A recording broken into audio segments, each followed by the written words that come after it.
people that are on there. I like hearing up-to-date news. Liking us on Facebook connects you with the news and events you love. Just click on the link at WHAS.com. News Radio 840 WHAS.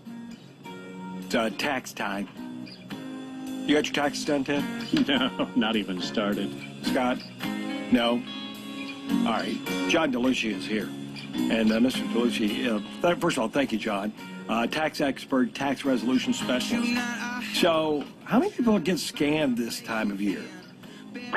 Well, there are a number of scams that are going on out there. One of the most prevalent ones is people getting phone calls from individuals who are pretending to be the IRS and making threatening assertions. My cousin got one just a couple weeks ago, and it goes something like this. Hello, my name is with the IRS, and they give a fake badge number, and you owe $752.75, and if you don't send a certified check to the following address, we're going to send the police to arrest your husband. Oh, my gosh. Yeah, that's how hers went, and she was terrified. So she called me, and, you know, of course, because she knows me, I told her that that's not the IRS. The IRS doesn't make phone calls. I mean, overwhelmingly, if you owe over $200,000, you might get a call from an IRS revenue officer, but aside from that, they don't make phone calls. So how does the IRS contact one if they're interested in you? What does it look like from an official standpoint? Or what is it? They love to kill trees, and if they have the correct address, they will send you a few dead trees worth of mail before you'll ever get a phone call. Okay.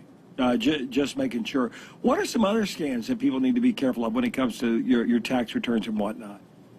Well, email. There's unsolicited email that people are getting saying, you know, this is an IRS thing and we need to contact you about, and they're clicking on the links, and, you know, then they get your information. And the thing to remember there is that the IRS doesn't send email either.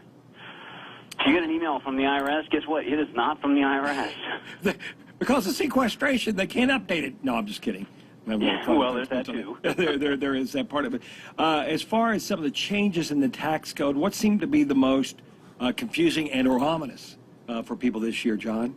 Well, definitely Obamacare. I mean, there's a bunch of changes coming in with that, and I mean, even the IRS is not really equipped to handle all the changes that are taking place. So it's a confusing one, that one, definitely.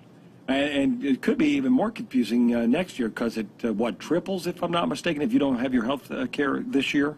Yeah, it goes up. They start out with the lower penalties, and as we go, you know, into the future, then the penalties get bigger and bigger, yes.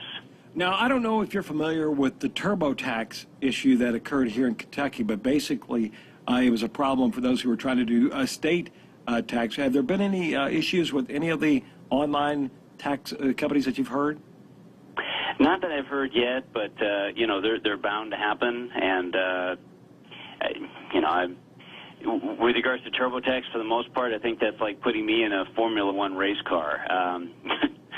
You know, yeah. If you don't know the law, I've seen a lot of people create a lot of problems for themselves by using TurboTax. Really? So you think yeah, you ought to just go to a certified CPA?